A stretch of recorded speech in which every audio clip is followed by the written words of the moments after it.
of background about me. I'm originally Irish, hence a very strange name. That's me at my aunt's wedding with knobbly knees on the left-hand side. But I moved to the UK when I was 5. I live in a beautiful part of England, in a very, very small village. There's only 40 houses, some of them are thatched, and it's called Grimscote. Cote means dwelling place. It really is a lovely part of the world, with pheasants running around, and deers, and moles, and all sorts of things. I have 2 daughters. This is my eldest daughter, Eleanor. Both of them, unfortunately, are mega into climbing, which terrifies me.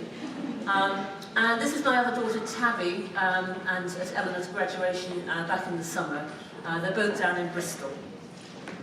We have rather a lot of cats. It's a long story. I can tell you at the lunch break if you're interested. And we have a Harry Potter theme.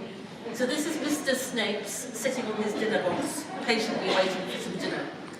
And we have an interloper. This is Hamish. Hamish lives next door, but has decided to move in with us. He's quite a character.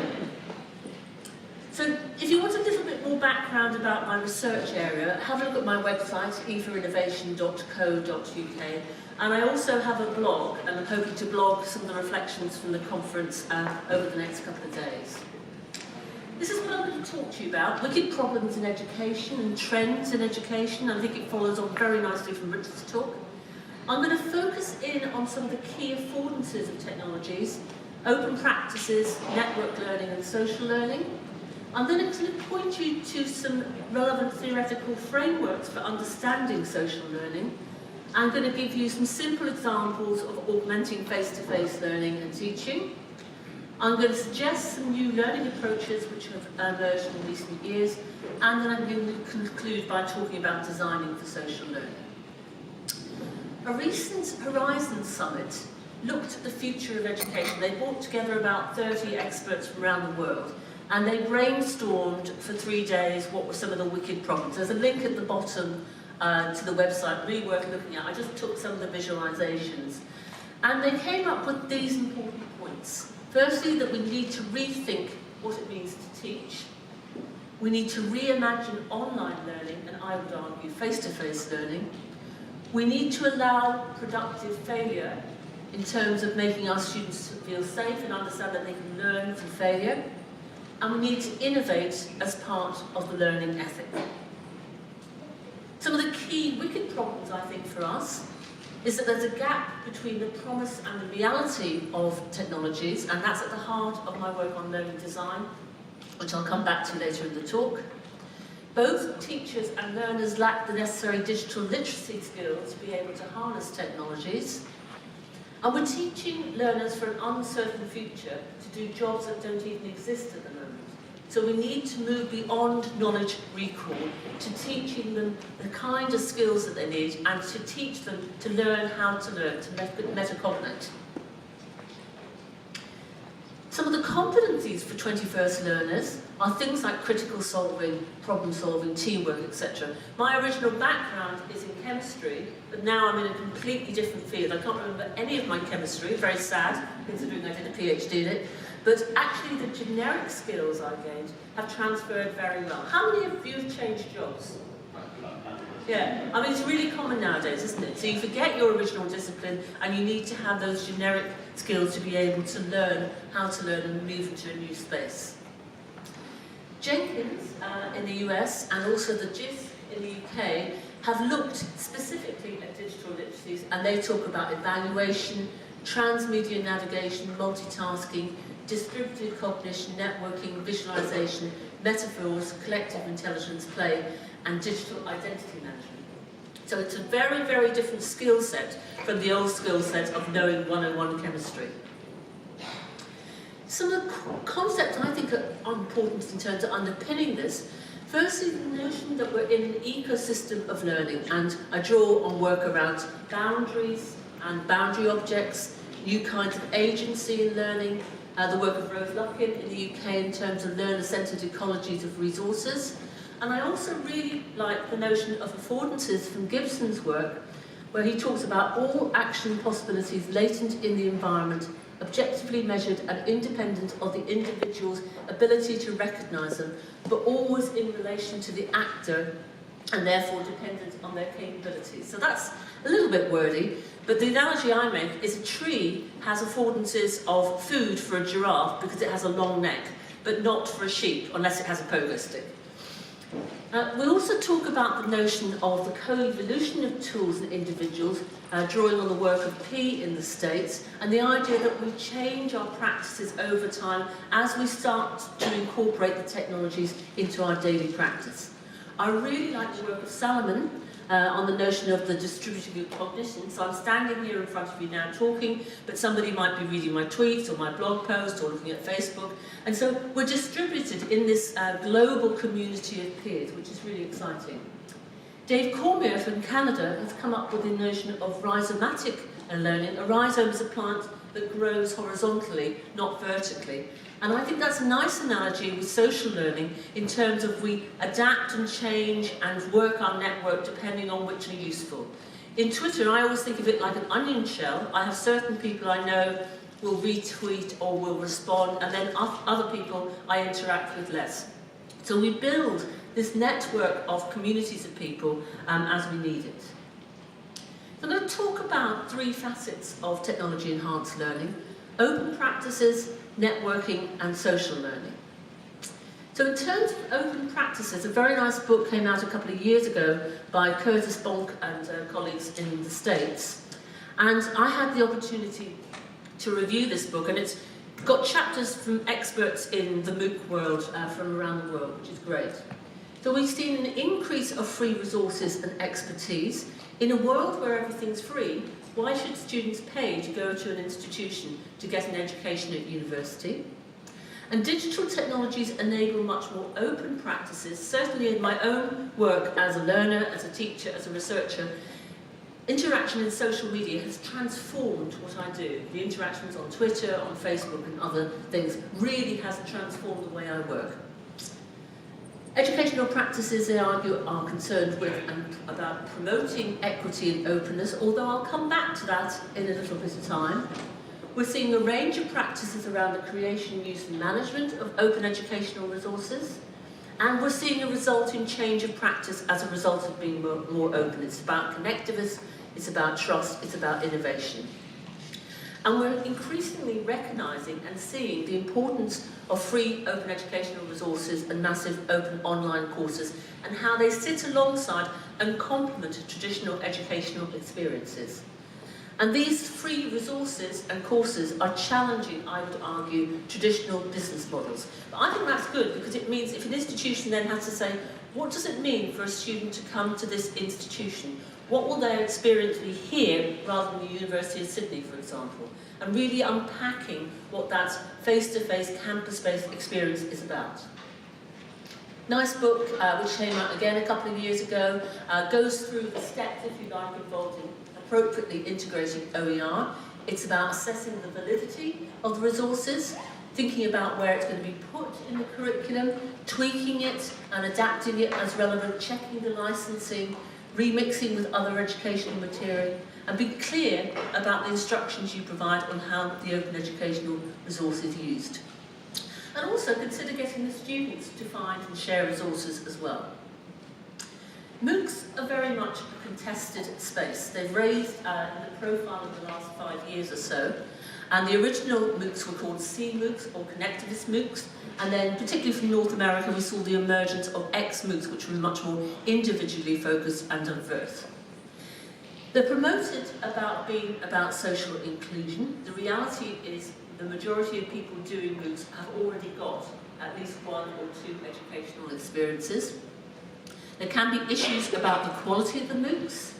There are certainly lots of issues about accreditation, how you appropriately accreditate learning through Moocs. Issues around support. They have been touted as being about disruption and about transformation, and certainly with the C-Moocs, they're about connectivist learning and personalisation. I felt this distinction of X and C Moocs was too limiting and came up with a taxonomy of 12 dimensions, 3 to do with the context of the Mooc, how open, massive and diverse it was, and 9 to do with learning, how multimedia is being used, how communication, collaboration and reflection are fostered, whether there's a guided learning pathway and any quality assurance, whether there's a link into certification and formal learning, and how autonomous the learners are. I recently did a PhD viva in Finland, Morson. He's based in Finland, he's actually Iranian. He's Finland's answer to George Clooney, as you can see. Very, very nice guy, fantastic PhD, really enjoyed reading it, was very privileged. And the great thing in Finland is the tradition, if the student is successful, he then has to take me out for a meal, which was very nice. And I'd actually met this student a few years before at a conference, and he'd literally cornered me at the coffee break and just threw loads of questions at me, because he said, I'm starting to do a PhD and I want to draw on your work. And I was exhausted after this interaction, and I thought, this guy is going to do a fantastic PhD, and he certainly did. I was very privileged to be able to read it. But I took a couple of things out of Morson's thesis. Firstly, he drew on Powell and Young's analysis of the Mooc timeframe. So we had the original Moocs in around about 2008, particularly the ones from George Siemens and colleagues in Canada. And then we had the big players like Stanford, edX, Udacity, Coursera coming along the stream, and of course FutureLearn started in the UK. So it's a nice kind of timeline of the Mooc space.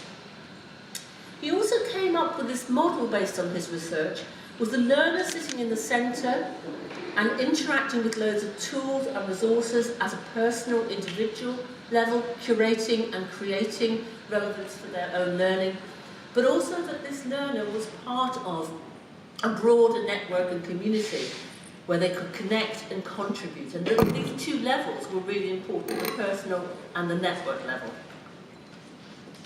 What are some of the drivers for Mooc? Cost, providing a technological solution, learner demands, ways to educate many, institutional branding. A lot of institutions are going into the Mooc space as a showcase of their offerings and hoping then that students will choose to pay and come to their university.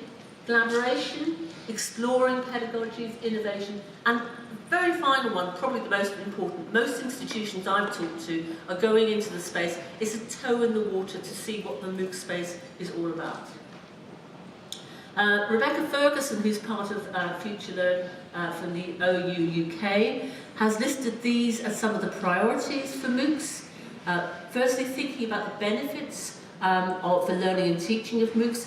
Certainly when we did evaluation at Leicester of the Moocs we developed, we found that actually it resulted in those staff innovating in their campus-based practice. So there was a knock-on effect. Making sure that there's good assessment and accreditation. If you're going to try and have widening participation, working out what that really means and how you can promote it.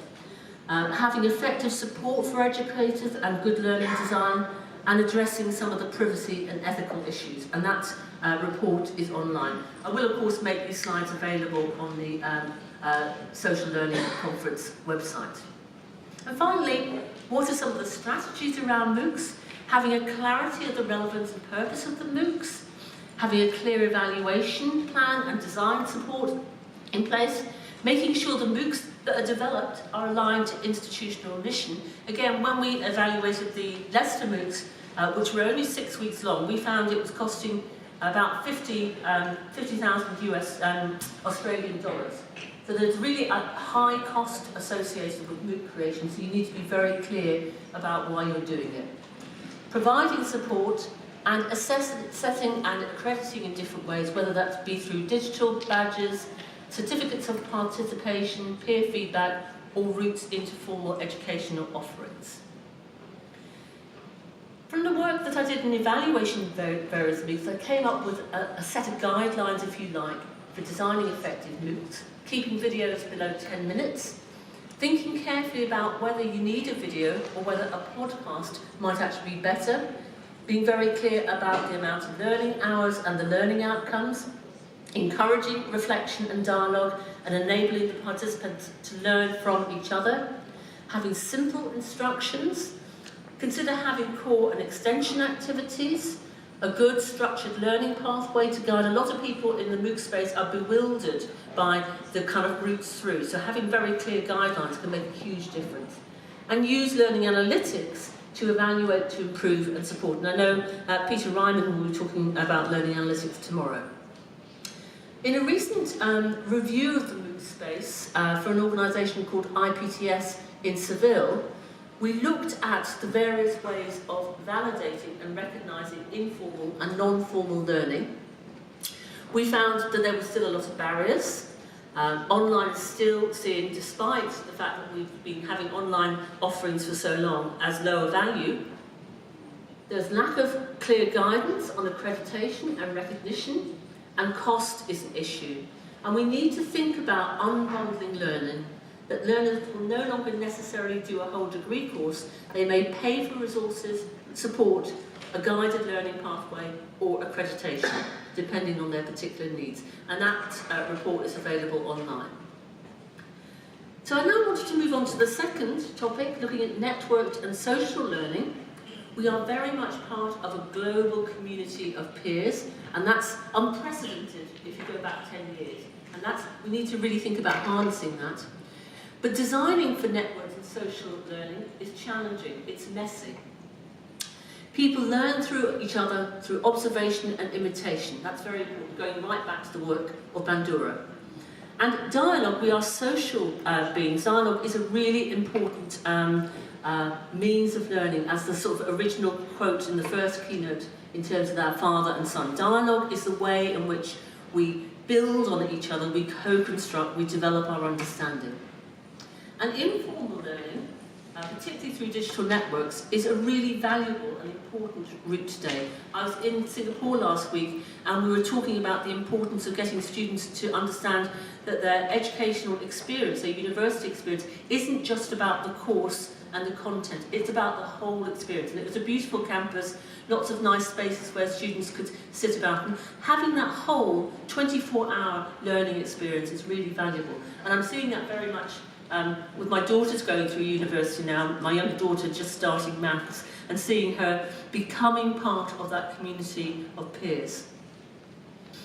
The characteristics are, it's about people and information interacting, learning from each other's, and support through social media.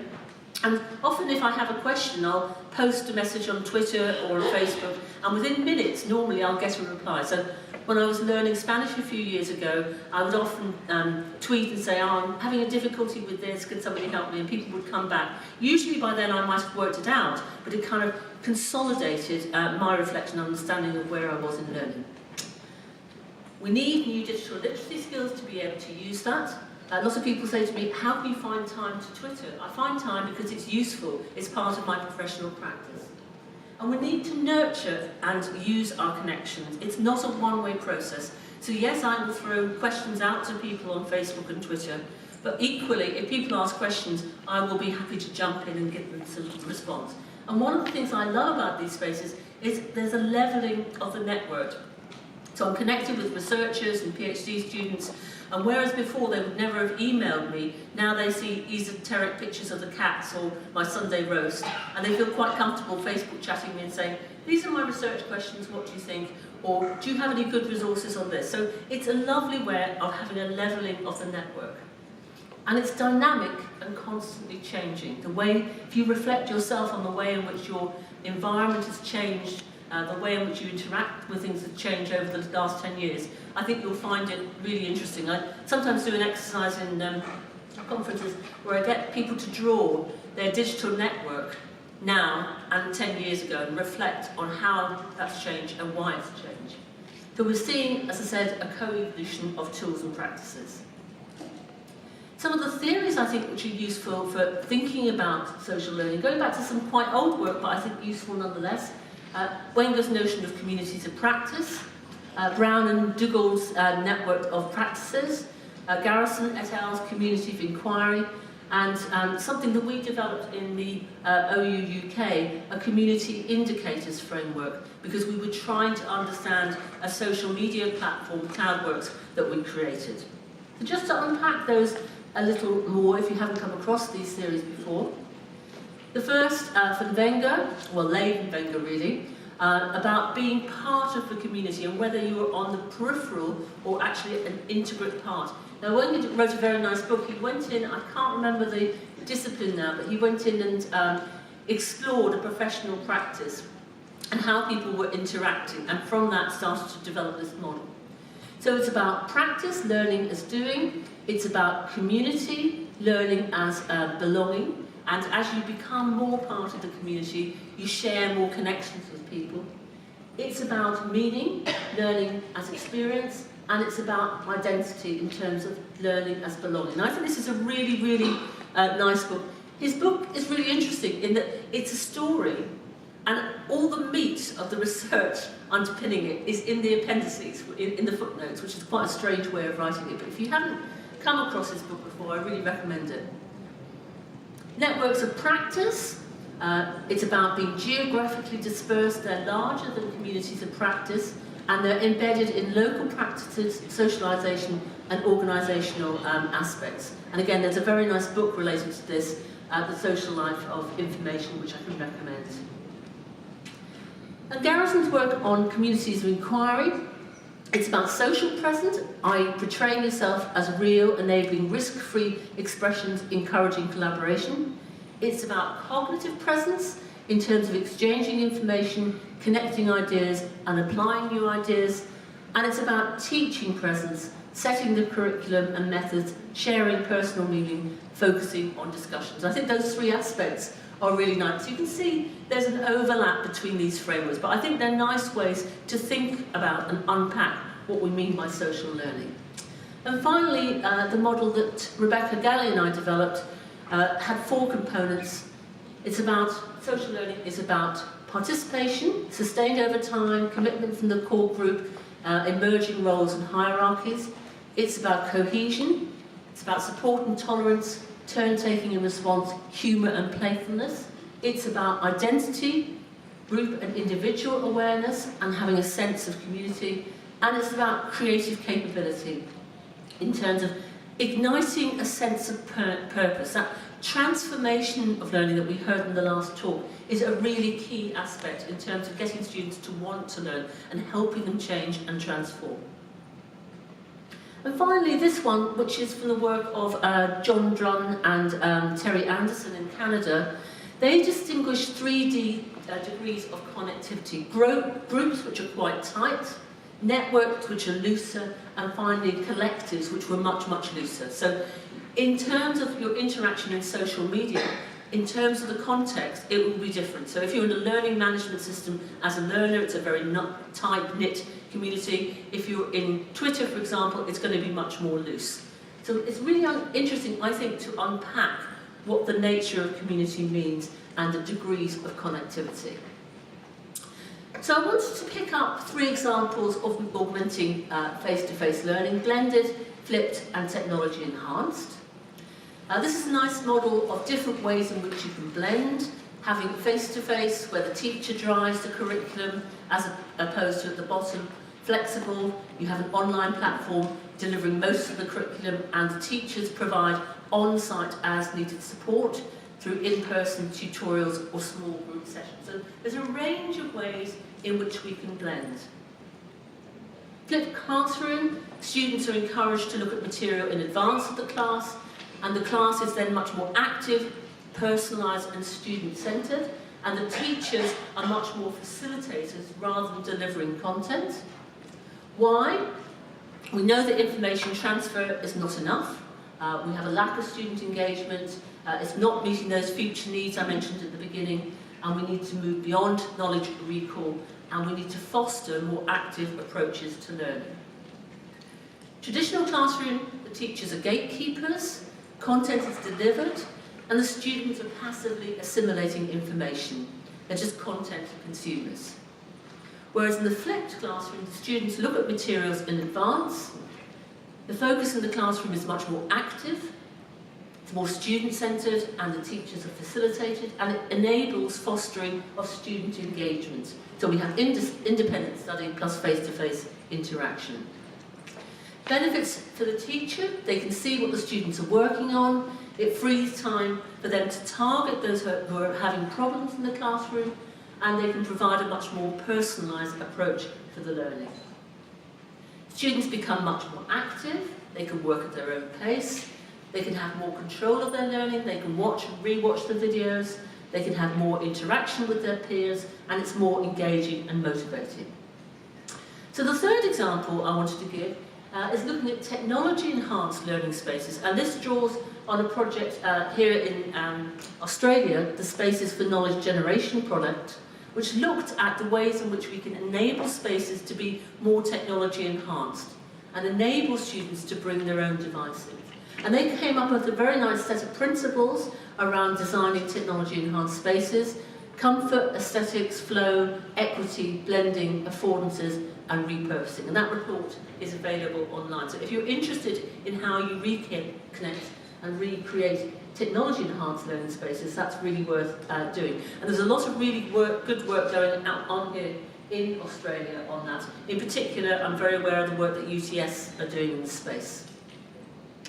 So what about social platforms?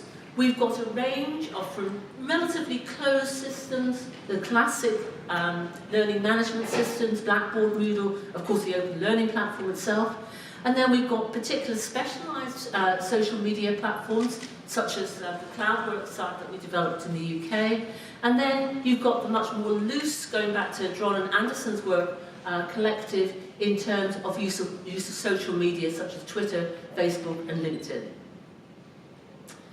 So I just wanted to pick on some examples of new learning approaches. I know that diagram's not very easy to see, but there's a link to the URL then. This is a fantastic diagram which maps original cognate disciplines to the key people in the field in red, through to the theories that they developed in blue, and then the little white boxes just gives a summary of what that particular theory is about. So if you want a one-page summary of learning theories, this one's really fantastic. And I wanted to just outline three examples of new learning approaches which I've seen in recent years. The first is Pedagogy, I can never say it properly, drawing on particular work of a lady in Germany, Lisa. It's about the study of self-determined learning. It's about knowing how to learn, and remember at the beginning I said we need to teach students how to learn, to be lifelong learners, to adapt as they go, ensuring the learners are much more autonomous, and using the affordances of social media in terms of learner-generated content and self-directedness. Smart learning, I was recently at a conference in St. Petersburg, and the theme of the conference was all around smart learning, smart environments, smart cities. It's about learning across formal and informal contexts. It's about being personalised, adaptive and flexibility. And hopefully you'll see that there are a number of very common themes coming across these different aspects of learning. Using smart devices and intelligent technologies, using things like learning analytics and cloud computing, and designing technology enhanced spaces. And I've already mentioned the Spaces for Knowledge Generation project. And finally, seamless learning, similar but slightly more nuanced, across time and location, having ubiquitous access to resources, blending the physical and the virtual, using multiple devices, and integrating different approaches to learning and teaching. So learning across this network in different ways. So design for social learning, I would argue, is complex, it's unpredictable, it's dynamic, it's co-evolving, and it needs new literacy skills. So I wanted to finish with a problem and a solution.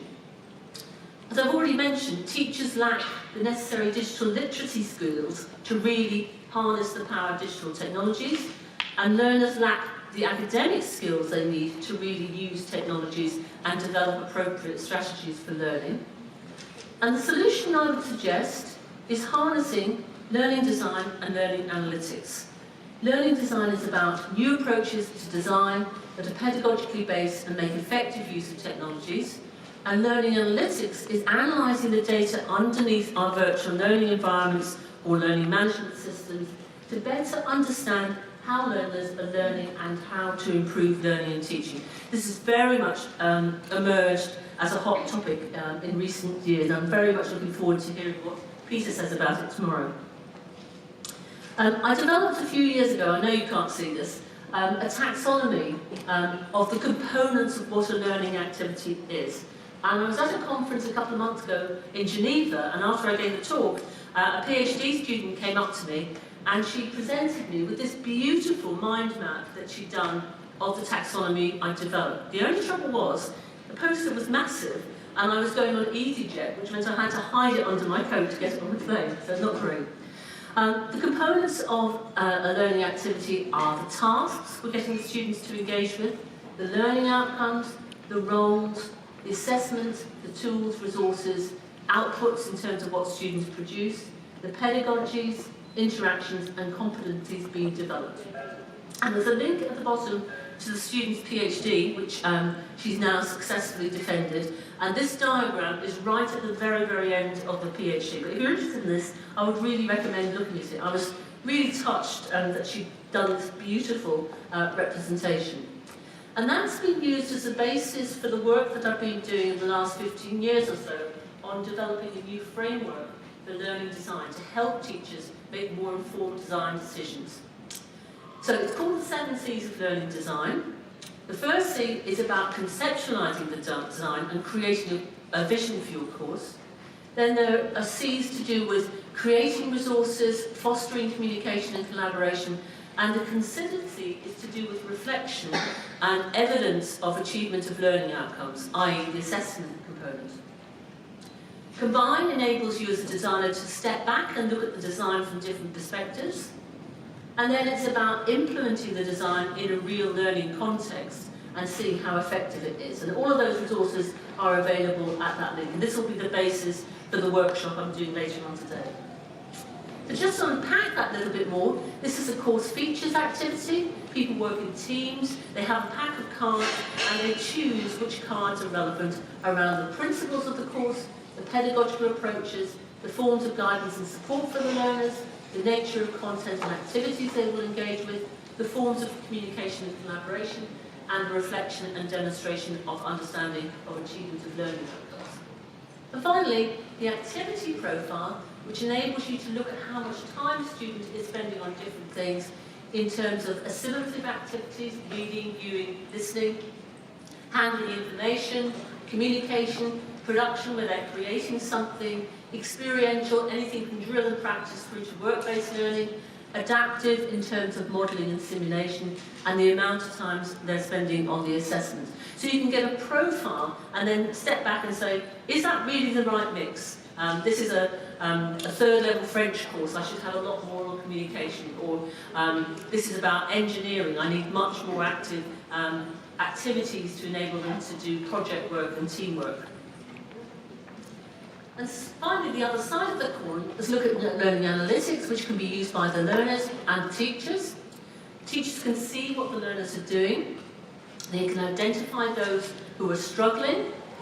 They can also find out concepts that students are finding difficult, and therefore they can provide targeted support either to individual learners who are struggling or to address particularly difficult concepts.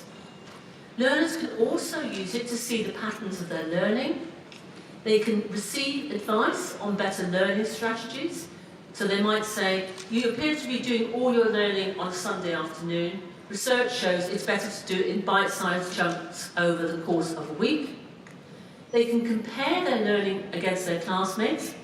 You appear to have spent 4 hours a week learning this week. Your classmates have spent an average of 12 hours.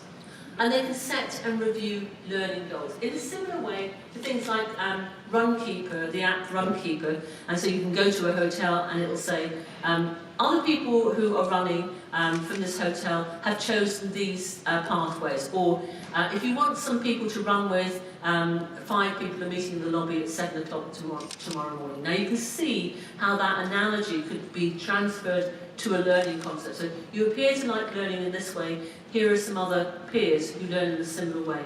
Or so-and-so's meeting face-to-face next Sunday afternoon. If you want to join them, you can do. So analytics is very powerful in terms of providing guidance support for the teachers to be better teachers and for the learners to be better learners. So what are some of the advantages of this TEL solution in terms of learning design and learning analytics? For the teachers, I think it provides a guided design process so that they can create innovative learning interventions enhance their student learning experience, and visualise and share the designs. And also it enables them to build up a bank of good practice, which can be shared with others, and ultimately with the goal of improving learning and teaching.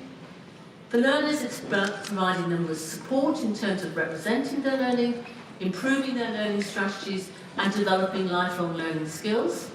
But they can also document and evidence their learning and progression and indeed reflect on that.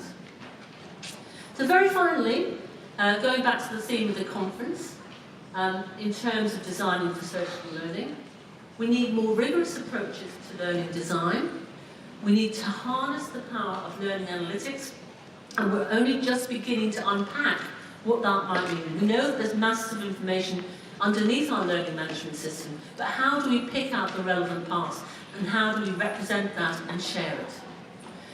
We need to implement more innovative pedagogy approaches, and I shared with you 3 examples earlier on, that support self-reliance, resilience, agility and adaptability, encourage metacognition and reflection, utilise the affordances of digital technologies, and enable more technology-enhanced spaces, and finally develop competencies to deal with working towards an uncertain, unknown future. So that's me. I think I've left enough time for questions, which would be nice. And as I say, I will put these slides up on the sites. I think jet lag's beginning to kick in, by the way.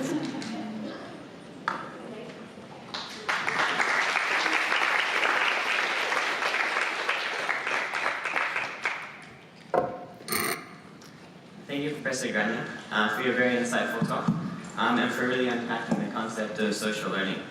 I think designing for social learning, as you rightly pointed out, requires a new set of skills, and hopefully this conference contributes to that as we all go back to our sort of day jobs. So I'd love to open the floor up to questions now. So we have a few microphones going around, so feel free to ask questions.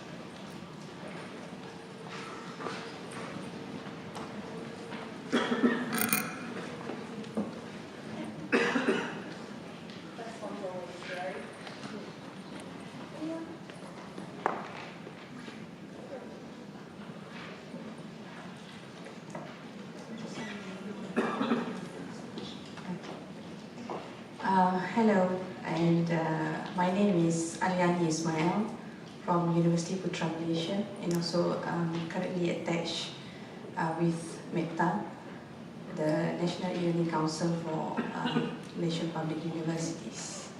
Thank you for the very enlightening presentation. We in Malaysia, we have heard a lot about pedagogy, which is the self-determined learners managing them. I just want to ask, it's just come across my mind, when we talk about pedagogy, normally these students, these learners are self-determined by nature. I mean, they come to our courses, Moocs for example, and they just get into it, and they are, in nature, there must be something, some motivation that have made them self-determined learners. And what do you think, from your perspective, perhaps, what make these learners are self-determined learners? Because we don't want just the natural ones, naturally self-determined learners, but we want to inculcate more and more people to become self-determined learners. Thank you. Good question. We know that some learners learn better than others. We need to get beyond those, as you say, self-determined learners to the whole spectrum of learners and identify the range of things they need, from things like being much more reflective, from things like setting their own learning goals, learning how to learn, and helping them with that whole spectrum of things. As I said, in Moocs, the majority of people are already educated, so it's a real issue in terms of how you get beyond. The other point is, in the old days, we used to have to teach students how to read an academic book. You don't necessarily read an academic book from page 1 to page 500. You might look at the contents list, read chapter 3, get them to annotate, etc. And I heard an excellent keynote last week, which was talking about the value of going beyond passive reading to active note-taking, and then the next stage is not just copying out verbatim, but actually adding meaning. So there are a number of stages. I'm trying to remember the name of the lady, but it escapes me, but I'm planning to write a blog post. I was very touched by her different levels of active learning. Nowadays, we need to do the same with digital technologies. Yes, our students are technologically savvy. They've grown up in a world of Google and the internet, but they don't necessarily know how to use technologies for academic purposes. So they may spend 4 hours surfing the web and think they spent 4 hours learning, and they haven't. So we need to teach them skills to understand how to actively search for things, how to evaluate whether or not that material is relevant for their particular needs, thinking about how they use those resources. So it's a whole set of new skills, and that's why I draw on the work of Henry Jenkins and colleagues, because that really does give you the feeling that it's much more beyond basic IT. It's about transmedia navigation. It's about understanding and managing your personal identity. And we all have friends on Facebook who use it inappropriately and write terrible things. So you're out there, you're public, so you have to think all the time about what your social presence is and what that identity means and how it's reflected on other people. I use Facebook both for social, personal things and academic purposes. And as I say, I find it great to connect with young researchers and PhD students. My professional colleagues say, oh, I love that blog post about this, or your summary of theoretical perspectives or whatever, but I can't stand the pictures of the cats. And my personal friends say the exact opposite. What is this e-learning? I have no idea what you're talking about. So you've got two conflicting communities, but I've chosen to keep that identity, and I'm very active in social media, partly because of the nature of my job. You learn through doing, through reflecting, through understanding those interactions. So I think self-determination needs to be scaffolded. We need to think about what does it mean to become an independent, self-determined learner. I really recommend Lisa's work. She has a recent book out, and I think she blogs about it a lot as well. She's kind of one of the authorities, I would say, at the moment. But I picked those three theories, pedagogy, I can never say it, seamless learning, and can't remember what the third one was, definitely losing it now, because I think they represent some of the nuances we're now seeing today in terms of innovating pedagogy, and I think we're going to see more of that as time goes on. Sorry, that was a long answer.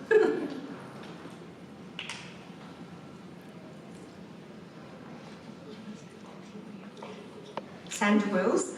You can't ask me questions on it. I've known Gráinne a long time. Gráinne, it's Sandra Wills from Charles Sturt University in Australia. Reflecting on your question, which was great about whatever, I can't pronounce it, pedagogy, how's that? And scaffolding learners to become self-determined learners. I was sitting here reflecting on what you talked about, connecting learning design to learning analytics, and I was thinking that the analytics that you were thinking of maybe, or projecting here, was analytics for the designer. I'm wondering if there's analytics for the learner, so that maybe you've got a case study or a story about learning analytics for the learner.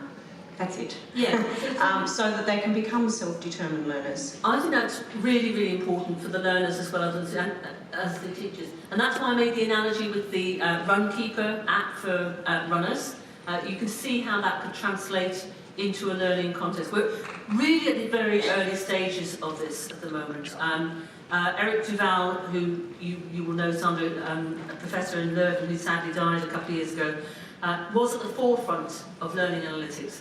And what he did, which I thought was fantastic, is he got his third-year students to develop apps, learning analytic apps, for the second-year students, because they were still really close to that learning process and understood the needs of the students. And then he brought a group of us together, and we went round and looked at the apps that they developed. And there was lots of discussion about how do you present information in the right format to the learners that they can make meaning of it. So they had traffic light analogies or dashboards, so they could see which ones they developed and which ones they hadn't. So I think it's an area to watch. If any of you are interested in learning analytics, there's a great site called the Solar website, which kind of has an up-to-date summary, SOLAR, of what's happening in the learning analytics space. So I think analytics for the learners is equally important as analytics for the teacher. And going back to the previous keynote, I think it is about co-construction, about being partners in the learning space together and recognising that often the learners have a much better understanding than we do as teachers, and celebrating that.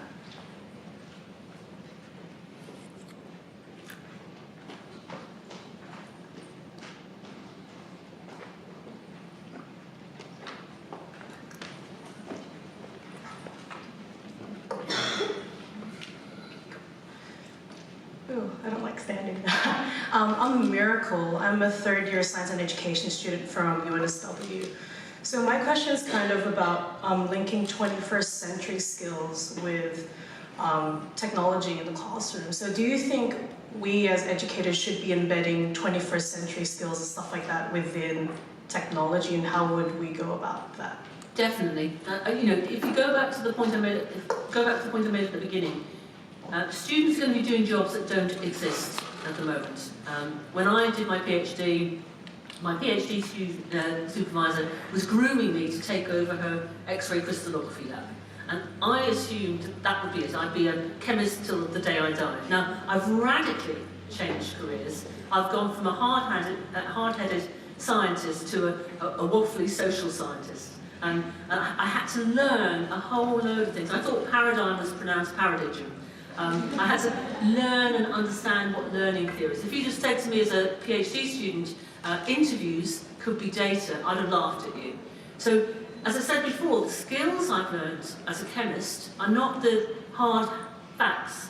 They're the generic skills in terms of being able to visualise and all the other kind of management skills in terms of managing my learning process. So we need to move beyond knowledge recall to embedding those 21st century learning skills, because we're trying to develop a process whereby learners are going to be lifelong learners and will be changing careers once, twice, 3 times. So it's very important to embed that. And I think, unfortunately, our curriculums are still too embedded in the subject discipline, tied to the assessments, tied to our professional accrediting bodies. And so it's very difficult at the moment, in the formal educational space, to unpack that. There's still a lot more work to do, I think, sadly. Good question.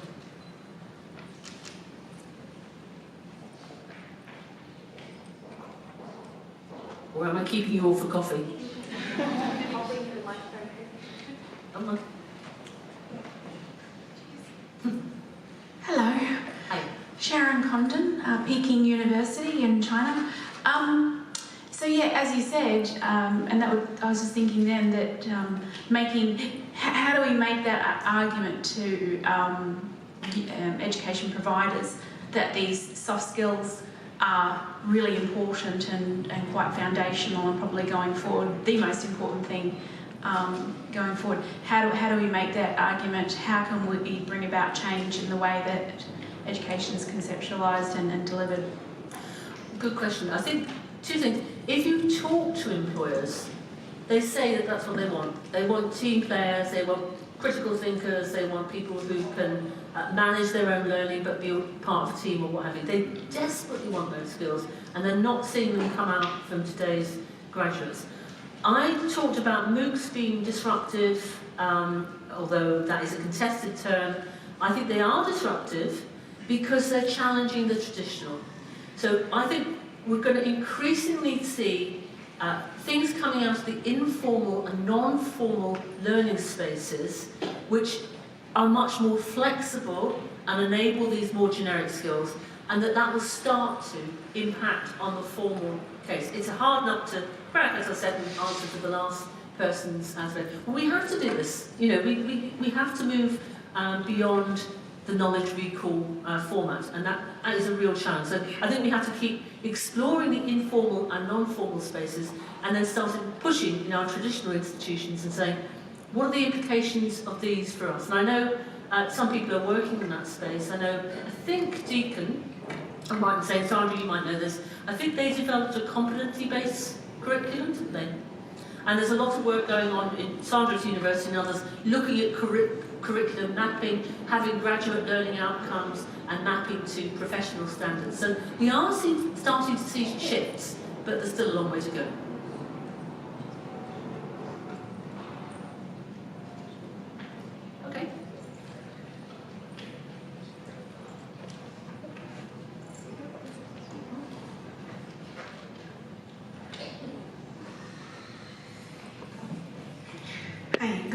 morning. I'm Rose from the International Islamic University, Malaysia, and also a member of MEPTA. My question is, how do we encourage teachers to change? Because we've always talked about learners and how learners should get all of these 21st century skills. But as Professor Richard Buckland said, that after the first year they fall out, and it happens, I suppose, generally at a majority of institutions. So how do we get teachers on board? Because I think if we go to conferences, we will sort of see the same faces with the same interests. It's pedagogy, self-directed teachers who want to change. So how do we encourage change? Thank you. It's a real key aspect, and as I said at the beginning, in terms of challenges, I think one of the key challenges for me is, despite the potential of technologies and the amazing variety of ways that they could be used to support learning, we're actually not seeing them being used very effectively at all. And if you do audits of how learning management systems are used, and we have done, actually the majority of use is simply as a content repository. So there's a long way to go. Now, if you ask teachers, why aren't you innovating more?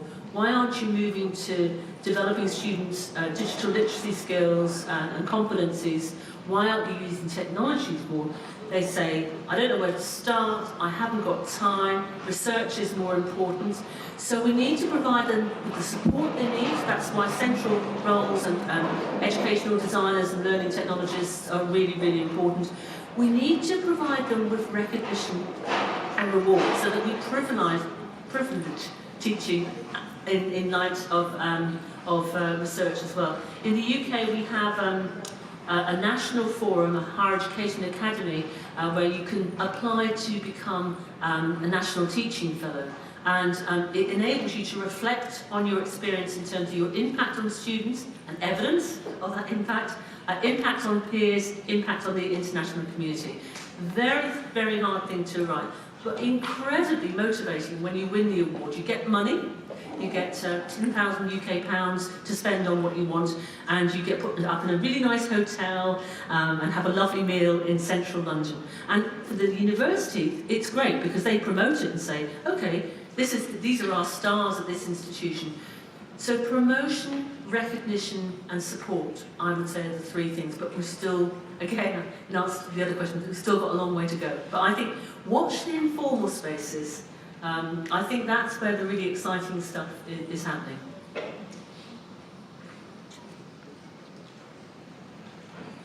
Thank you very much, Professor. And that concludes, this.